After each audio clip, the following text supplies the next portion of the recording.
Оштогу эң ири унаа тетик базары аркылуу Эккалик каналы өтөт. Каналдын үстүнө коюлган көпүрө жана базардын эки тарабы да жеке тараптарга сатылып кеткен. Андыктан жөө жүргүнчүлөр үчүн жол калган эмес.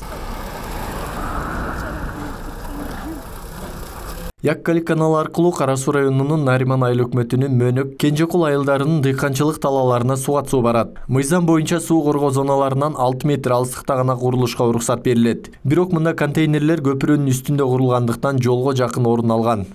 Мына соодагерлер, соода кылуучу жеңил типтеги контейнерлер орнотулган. Бул жердин мыйзамсыздыгын мэрия өзү дагы тан алат. Башкача айтканда, жеке менчик экендигине таянып, ошол жеке менчик экендигине байланыштуу деп бул курулуштардын көзөмөлдөөчү орган катары өзүнө жоопкерчилик албай атат. Кудайберди базары 2014-жылы текстиль ишканасынын ордуна көчүрүлгөн. Мында күн сайын миңдеген адам кирип соода кылышат. Жарандардын айтымында сатып алуучулар үчүн шарт түзүлбөгөн. Жөө адамдар базарга унааларды аралап киргендиктен кооптулук күч. Ушуну эмне 2 метр муш жерден мындайынан тротуарды оңдоп койсо, чекеде жүрөбү. Азыр машинага да кысылып, мына адамдар машина асфальт машинанын жол менен жүрүп атат. Кокус бирөө илип кетсе жакшы болбойт да. Кимге зыян болот? О, обязательно тротуар буга керек да. Мына карачы, чоң базар өзү. Ошто эң чоң базарлардын бири ушу жер. Мен далай жолу киребиз, запча салабыз. Жөө кээде машина менен келип калсаң, этияттайсың да.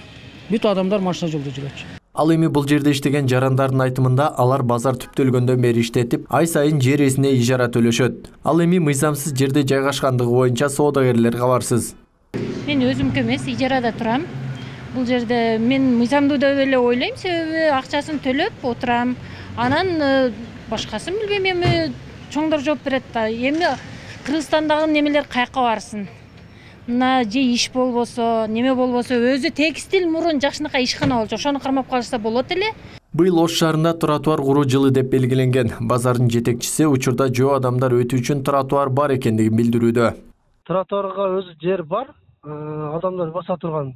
Тротуар коюлбаса дагы чекеге адамдар жүрө турган жол бар да. 2 метрдин аралыгында бар жолдор. Анан кирип чыккандар, например, жөнүнө кирип чыкса болот өзүчү. Оңайлаштырылган өзү бар. Мамлекеттик каттоодо Кудайберди базары 32 жаранга катталып бөлүнүп кеткен. Аянты 10 гектарды түзөт. Буга чейин Ош шаардык мэриясынан атайын комиссия түзүлүп, жеринде текшерилгенде курулуштардын архитектурадан эч кандай уруксат кагазы жоктугу аныкталган. Мыйзамсыз курулуштар түшкөн жер 32 жетекчинин кайсы бирине таандык экендиги тактала элек. Ал жерге адамдар барыш керек, постоянно движение да ал жерчи. Ошо жерде биз азыр жетекчилик эми 32 адамга бөлүнүп. Именно ошо жер кимге бөлүнгөн? Ким менен сүйлөшүбүз керек? Биз ошо кишилер менен азыр биз мына жумага чакырдык эле, азыр учение болуп атып калып кетти. Кийинки жумадан уже иш алып барабыз. Биз тапшырмаларды бердик. Ошо квартальный комитетке, маптарга бердик. Ошо местный хозяин талып келип бизге сүйлөшөлүк отуруп. Ош шаардык мэриясы быйылкы жылы жалпысынан 30тан ашык көчөдө тротуарларды жаңылоо жана 20дан ашык коомдук транспорттор үчүн аялдама куруу пландаган. Ал эми Кудайберди базарындагы тротуар качан оңдолору азырынча белгисиз. Исхак Туратбеков, Гайбул Авазбек уулу, Ош ТВ.